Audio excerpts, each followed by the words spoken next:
Bueno, bienvenidas, bienvenidos, bienvenides todas a Welcome Change, una serie de conversaciones semanales con emprendedoras sociales, emprendedores de todos los rincones del planeta, también jóvenes agentes de cambio, que nos ayuden a conocer cuáles son los grandes problemas de la sociedad y nos cuentan sus soluciones, en la mayoría de los casos revolucionarias.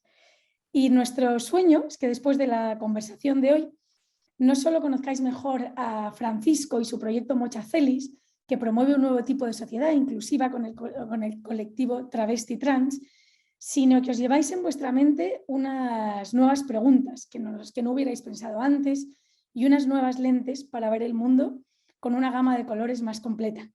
Y yo creo, Francisco, que este mes del orgullo es una buena ocasión para animar a la gente a ponerse lentes de más colores.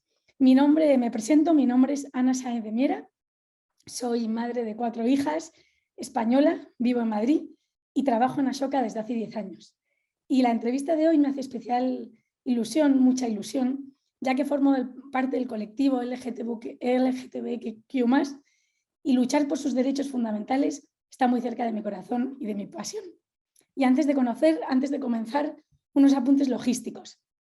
Lo primero, las personas que no habléis español podéis acceder a la interpretación simultánea en inglés haciendo clic en el botón de la esquina inferior derecha de la pantalla que pone inglés, y lo más importante es que queremos escucharos.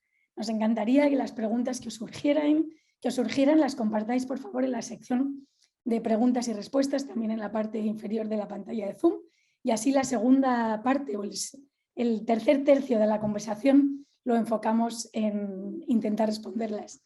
Y nos ponemos ya manos a la obra. Francisco Quiñones es cofundador de Mochacelis, el primer bachillerato popular travesti trans del mundo, que da respuesta a las necesidades educativas de este colectivo y que a día de hoy se enfoca mucho más allá de la educación, como nos contará ahora Francisco, abarcando el desarrollo integral de esta comunidad con iniciativas que van desde la consultoría con empresas en materia de diversidad, creación de editoriales o cooperativas. Y mi primera pregunta, Francisco, es ¿por qué hace falta un bachillerato para estudiantes travesti trans? ¿No sería mejor que esto fuera parte integrada del sistema público educativo general? Bueno, Ana, en principio les digo muchísimas gracias a vos y a toda la gente de Ashoka que nos está permitiendo tener esta conversación y estos intercambios. Respondiendo a tu pregunta, que es una pregunta bastante frecuente, lo primero que hay que decir es que Mochacelis no es un espacio exclusivo para la población travesti trans, sino que cualquier persona mayor de 16 años puede finalizar los estudios en Mochacelis.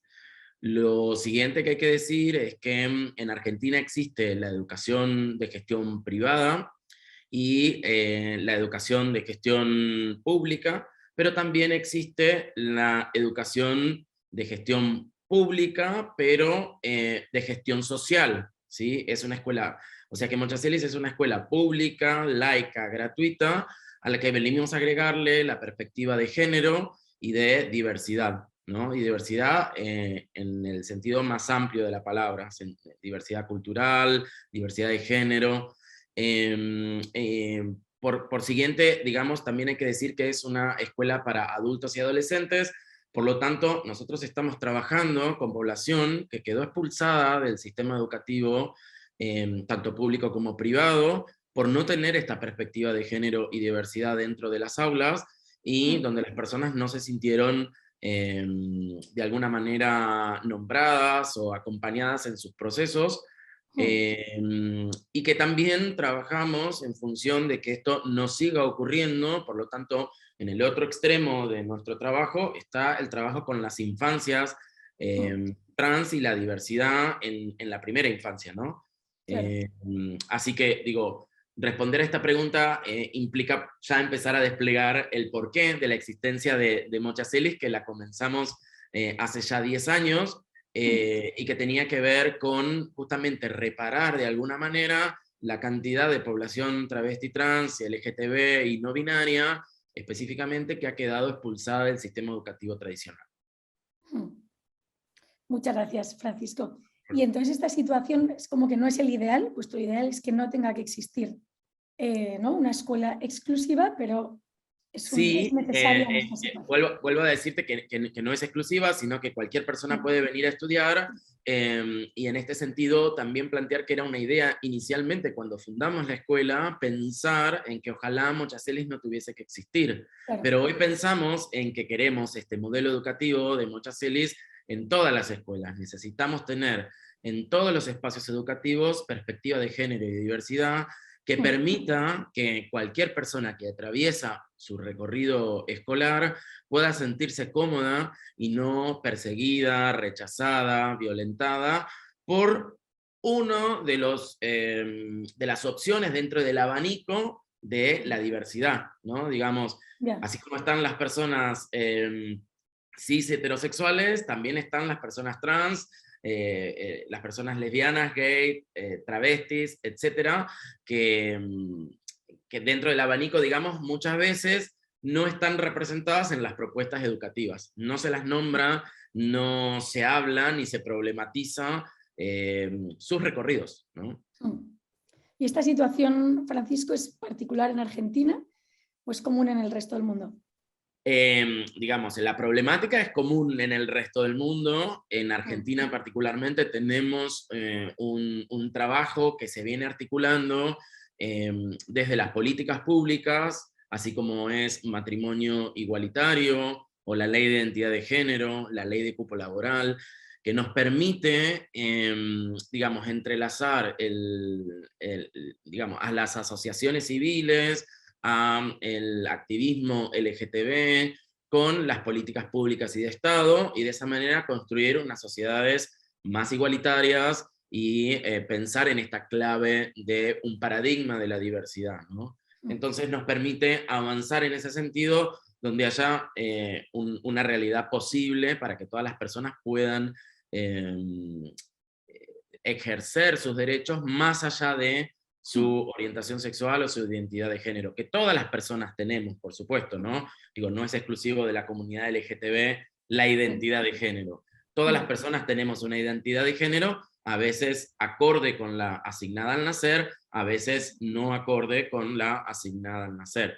Pero dentro de esto, digamos, me parece que la ventaja que tenemos en Argentina y que nos permite dar estas discusiones y que existan escuelas como Mochacelis, que ya tiene una réplica no solamente en las provincias argentinas, sino en espacios como, en países como Chile, Brasil, Costa Rica, Pakistán, no sé, que están tomando esta iniciativa o esta perspectiva de trabajar la educación desde la perspectiva de diversidad, desde el paradigma de la diversidad, donde todas las identidades están representadas.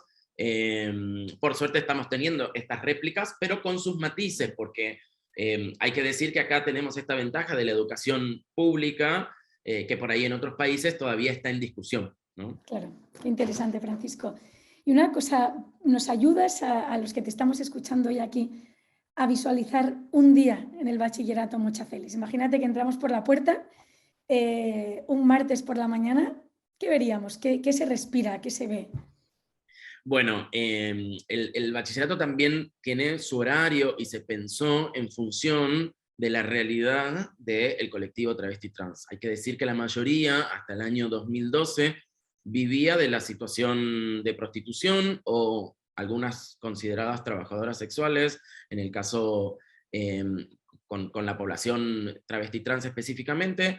Entonces se pensó un horario específico, se pensó con la propia comunidad el horario conveniente, por eso el horario de la Mochacelis es por la tarde, es a partir de las 2 de la tarde hasta las 6.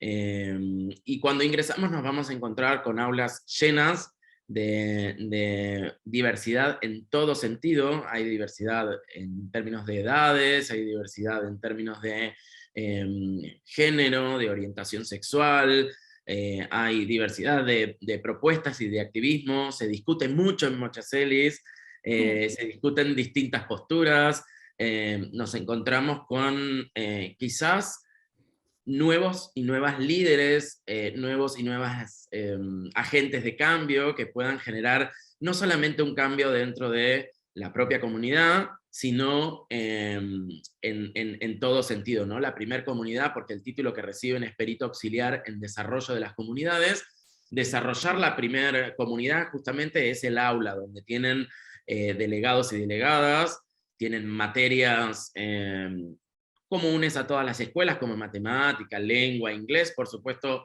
atravesadas por esta perspectiva de género y diversidad, que cumple con una ley en Argentina, que es la Ley de Educación Sexual Integral, y nos vamos a encontrar también con diversidad en términos de recorridos o de edades. Esto principalmente es lo que me parece que destaca Mochacelis, que es una diversidad en términos muy amplios y donde nos encontramos distintas posturas. Siempre hay muchas tensiones, por supuesto, pero nos gusta trabajar con la tensión, nos gusta trabajar con los diferentes puntos de vista, porque somos quienes hablamos justamente de diversidad, y en términos de diversidad no nos encontramos con todos y todas pensando de la misma manera. Justamente nos encontramos con puntos de vista absolutamente distintos, pero que nos permiten justamente avanzar. Hay 3 aulas, porque dura 3 años, es un bachillerato acelerado, pero también tenemos la biblioteca Luana Berkins, tenemos un comedor, tenemos el programa de empleo travesti trans, tenemos un programa de acceso a derechos, donde la propia comunidad va proponiendo cosas. Incluso dentro de las materias, tenemos materias que proponen las y los estudiantes en función de sus deseos, ¿no? Hay un momento en el que se listan todas las cosas que les gustaría aprender, los oficios que están incluidos dentro de la propuesta o de la currícula. Entonces tienen una cantidad de horas donde se pueden dedicar a estudiar aquello que les interesa, que es de interés particular. Algunas van a ir a hacer teatro, otras personas van a hacer billutería, otras van a estudiar computación, otras están haciendo el taller de cuidados de adultos mayores, otros y otras están eligiendo el taller de extraccionistas. Digo, todos talleres que están incluidos porque tienen que ver con su rama o su interés para que puedan proyectarse luego en un campo o en una rama del empleo posible, ¿no?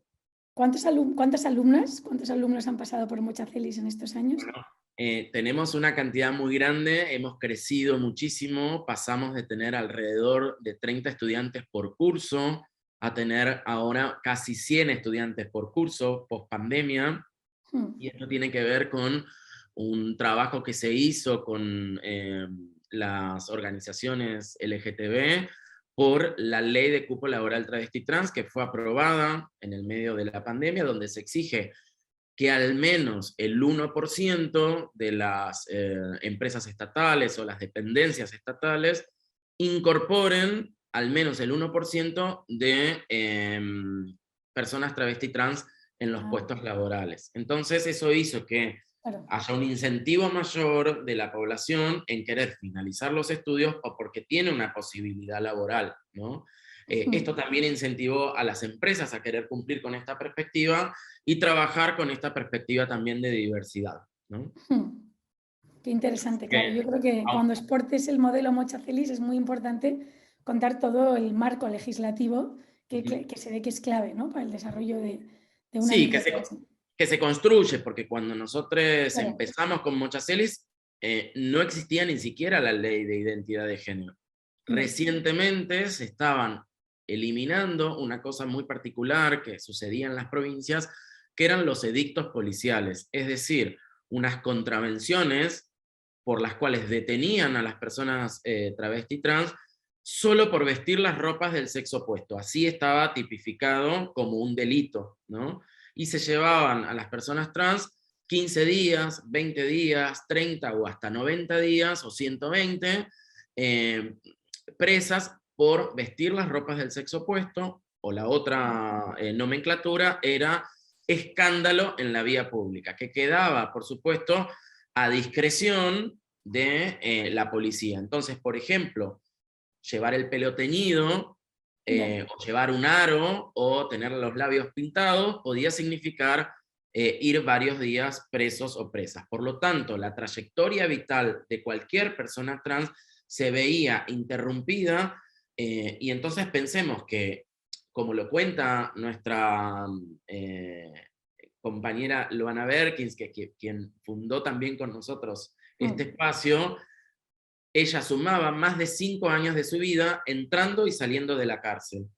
Entonces era imposible sostener un empleo, era imposible sostener un estudio, siendo incluso ella la primer trabajadora dentro de la primera empleada pública, digamos, travesti trans, y estoy hablando del año 2005, donde ni siquiera en ese momento le respetaban su nombre. Su legajo, por ejemplo, al día de hoy sigue llegando, ella ya fallecida, sigue llevando el nombre que le asignaron al nacer, que por supuesto no era el nombre que la representaba, ¿no? Esto se repite en toda Latinoamérica, y tenemos que decir que el promedio de vida de la población travesti trans sigue siendo entre los 35 y los 40 años. Un promedio de vida que pertenece, digamos, dentro de la humanidad a la Edad Media, ¿no? A la Edad Media, a ese periodo de la humanidad, ¿no? Ese es el promedio de vida. Y una pregunta, Francisco, que nos hace una persona del público y que comenta, dice que Argentina es 90% católico, y si tú estás encontrando aliados en el movimiento, en el movimiento católico para tu trabajo. Sí, por supuesto que tiene que ver con esta perspectiva. Tenemos algo para contar que le ha costado muchísimo a la hermana Mónica, por ejemplo, en la localidad de Neuquén, que tuvo que discutir justamente esta cuestión y está construyendo viviendas, barrios, donde las personas trans puedan acceder a una vivienda digna, porque a ella la conmovió una compañera travesti que se acercó a la iglesia y constantemente eran rechazadas, y la hermana las recibe y les plantea que ella las va a escuchar, y una de las chicas le dice que su deseo era solamente tener una cama donde poder morir. Entonces la hermana se conmueve a partir de eso y empieza una discusión, por supuesto, dentro de la iglesia. Hay muchas discusiones. Aunque aquí en Argentina quizás por la influencia del Papa, quizás, o por esto se ve como un proceso ahí de la Iglesia Católica de mucha resistencia, pero digo, acá lo importante son los movimientos sociales que han podido articular y que, bueno, se están sorteando esos, aunque las resistencias en algunas partes del país siguen sin querer aplicar la ley de educación sexual integral. Pero, digo, se está avanzando de todo. Y una pregunta, Francisco, también del público, estoy cambiando porque me parece que son muy relevantes con lo que estamos diciendo, y es si realmente tú ves que existen sociedades, culturas más avanzadas en la inclusión y en la integración del colectivo trans travesti. O sea, hay algo que tú ves, ¿no? unos patrones comunes. Y si eso es así, ¿no? ¿Cuáles crees que son esas normas, ¿no? culturales, esos entendimientos colectivos que hacen que estas sociedades sean más evolucionadas? Bueno, acá hay una discusión que tenemos que pensar en relación en principio, a la dictadura, ¿no? Creo que recién hoy se está empezando a pensar en que también la población travesti trans ha sido perseguida, pero previo a eso hay un trabajo muy grande en Argentina respecto de la última dictadura militar, donde se pudo hacer un proceso de plantear el nunca más, ¿no? Que no vuelva a suceder. Y esto, digo, tiene una influencia directa porque hay un recorrido en poder revisar la propia historia, donde hubo una persecución por el pensamiento, por la pertenencia política, etcétera, pero también por la sexualidad. Entonces, digo, hoy se está empezando a discutir esta situación porque hubo una historia que no nos permite no pensar en esta perspectiva, ¿no? Entonces, me parece que hubo, para mí hay un quiebre en una tradición de un trabajo muy profundo de derechos humanos que caracteriza a nuestro país, pero me parece que en ese sentido se está llevando adelante en todos los países. Las Madres de Plaza de Mayo son una referencia en este sentido. Claro, ¿no? Claro, que todo está mucho más unido, ¿no? Que no son luchas aisladas, no, sino por son luchas supuesto, mucho más generales. por supuesto. Me parece que ese recorrido, esa posibilidad de haber discutido como sociedad esa dictadura cívico-militar, donde la sociedad ha sido responsable también y pueda pensarse, me parece que ahí nos permite tener estas discusiones también, ¿no? Claro. Quizás en otros países no han tenido la oportunidad todavía de hacer esa revisión histórica de la participación de los estados, de la iglesia, de la sociedad, en este tipo de masacres, ¿no? Digo, hoy estamos trabajando sobre la reparación histórica, que es una nueva ley con la que queremos trabajar con la comunidad, porque como les decía, estos edictos policiales continuaron después de la dictadura y persiguieron a una comunidad y la diezmaron, por eso ese promedio de vida de 35 años. Me parece que ahí se está trabajando mucho en ese sentido para revisar que ahí también sobre la comunidad LGTB hubo una persecución. Claro, muy interesante. Francisco, ahora cambiando un poco de tercio, te hablo de un contexto de España, desde donde yo te llamo, donde estamos en un momento donde está en marcha el borrador de la ley de autodeterminación de género y se está generando una gran controversia, no solo en la derecha, sino también en los movimientos feministas, ¿no?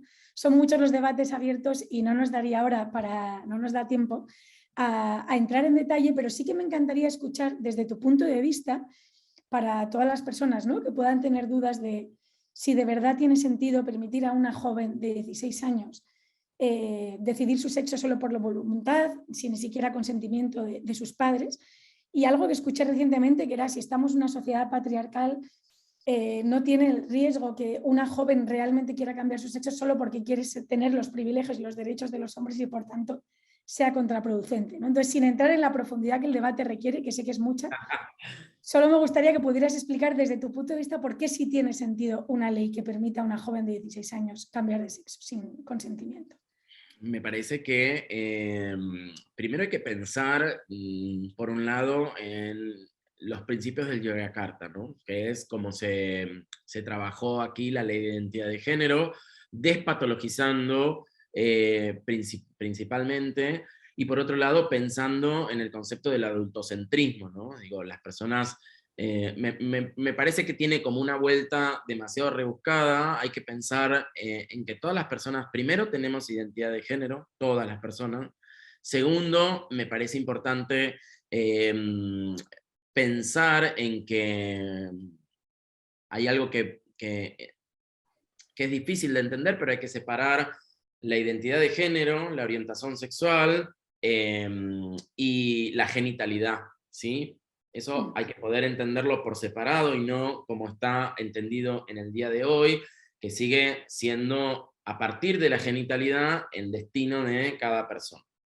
Por otro lado, creo que ya lo dije, el concepto de adultocentrismo, esta cuestión de pensar que hay alguien que tiene y que puede decidir sobre la identidad y el sentir, como cada persona lo siente, y por otro lado, también pensar en el género que es fluido y que es móvil, y que cada quien construye su identidad en un momento determinado y que lo puede ir construyendo, lo estamos construyendo a lo largo de la vida, ¿no? Digo, seguramente si nos encontramos con un grupo de mujeres o un grupo de varones, no todas y todos conciben esa identidad de la misma manera y la construyen según sus sentimientos absolutamente personales, ¿no? Entonces, esta cuestión de estar pensando todo el tiempo sobre cómo la otra persona debe definirse, debe construirse, es un concepto muy complejo que tiene un montón de variantes y donde todas las personas constantemente estamos reafirmando nuestra identidad, incluso las personas cis, ¿no? Pero nadie cuestiona nuestra construcción. Entonces me parece que ese pensamiento también es ciscentrista justamente, porque ni a vos ni a mí nos cuestionan nuestras decisiones identitarias. Simplemente seguimos una norma, una regla, un patrón, entonces nadie lo cuestiona. Pero, digo, ¿está preparada una persona de 16? Digo, invertamos la pregunta. ¿Una mujer de 16 años está preparada para decidir si quiere ser cisexual, por ejemplo? Nadie se hace esa pregunta. ¿Por qué ponemos el centro sobre las personas trans? Que lo sienten como lo desean y lo construyen y lo deconstruyen a semejanza de lo que sí desean.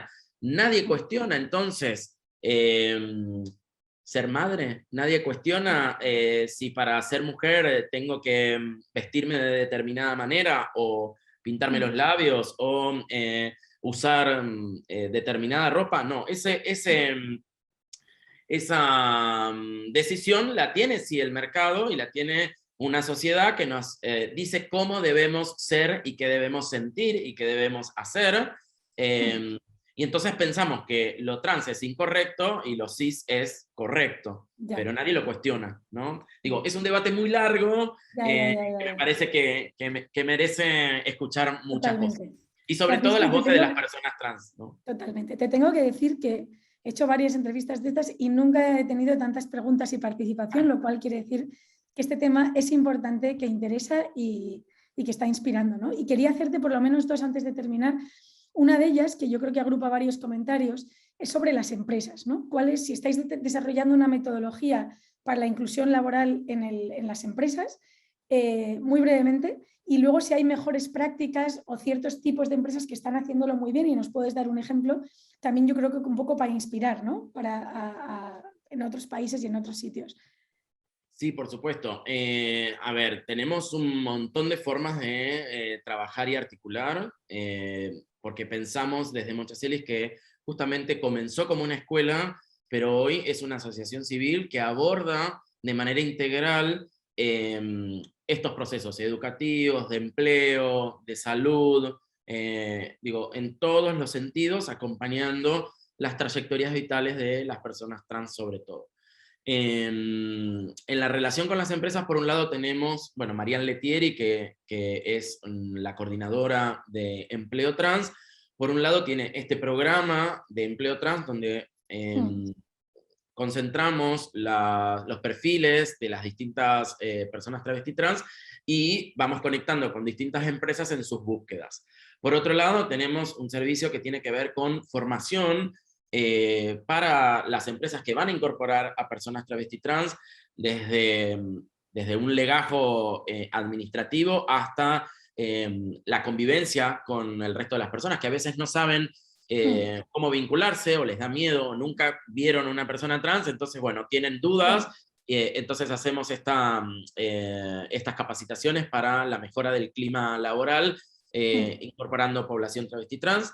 Y por otro lado tenemos, bueno, nuestros propios programas de formación para que la población travesti trans tenga más herramientas en el momento de buscar empleo. Así que, por ejemplo, una materia dentro de nuestra propia escuela es proyecto formativo ocupacional, que va por un lado reconociendo en la primera etapa los saberes de la propia población, y después, en la última etapa, la proyección o el deseo de en qué rama les gustaría trabajar. Entonces después hacemos el match del interés que tenga la persona trans con la búsqueda que está haciendo una empresa. Y acompañamos todo el proceso hasta que, bueno, la persona está completamente incorporada a la empresa y ya tiene su propio recorrido, ¿no? Y ahí, Francisco, muy puntual, hay un tipo de empresas que están haciendo más ejemplares, más pioneras. Yo hoy día me sale las de moda, o cuáles serían, ¿no? El tipo del sector. La verdad es que acá hemos tenido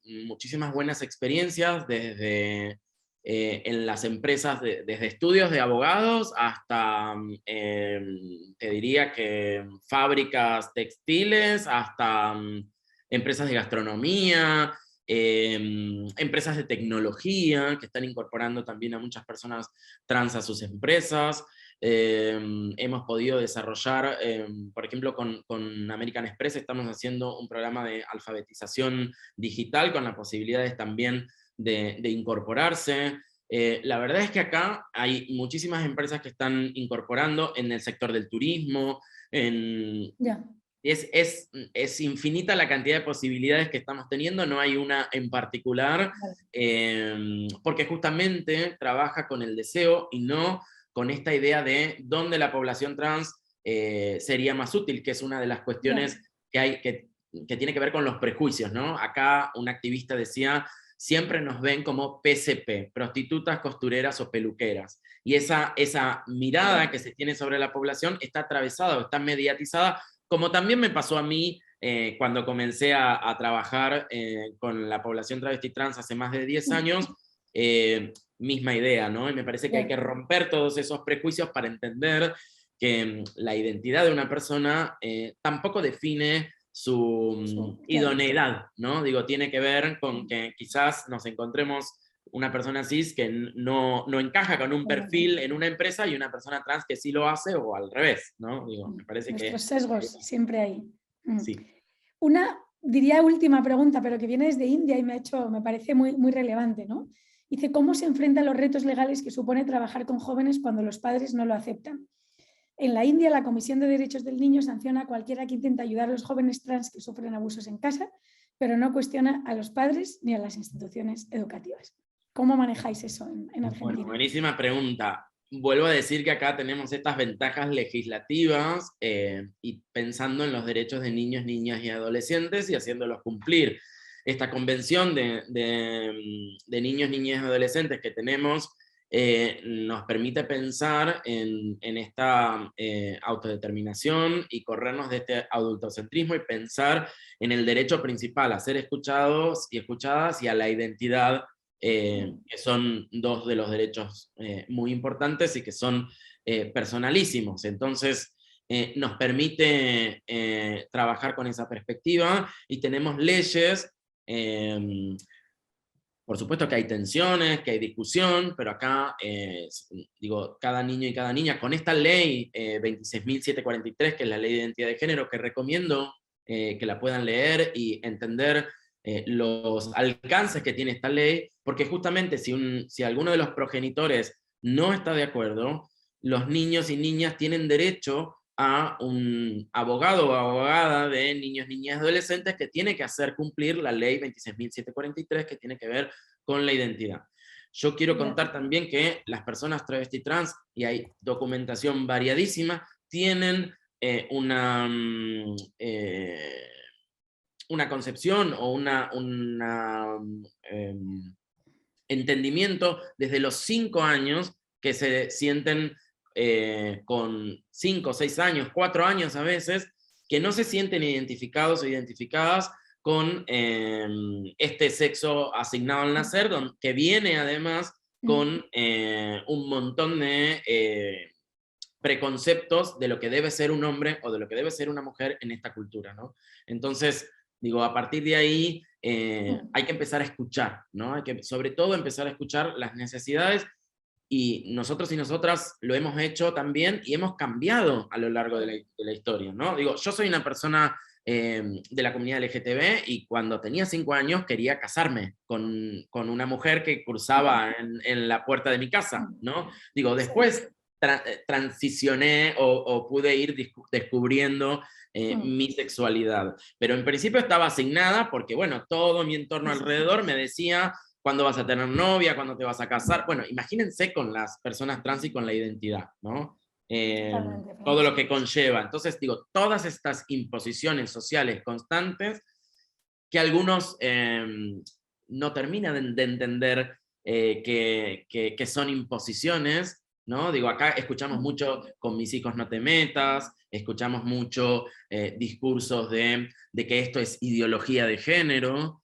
Me parece que justamente también no se está poniendo en vista todas las imposiciones sociales, culturales, las publicidades que construyen todo el tiempo cómo deben ser esos niñas, niñas y adolescentes, ¿no? Y que si escuchamos a esas infancias nos vamos a dar cuenta que no quieren tener esas imposiciones y que desean construir desde otro lugar, ¿no? Su identidad, con más libertad. Francisco, y esperemos que conversaciones como la de hoy podamos seguir teniéndolas y vayan ayudando, ¿no?, a quitar todas estas ideas preconcebidas que tenemos y que no favorecen para nada la inclusión del colectivo. Ya hemos llegado a nuestro tope. Quería darte las gracias por tu tiempo y gracias a todas y a todos por acompañarnos esta tarde.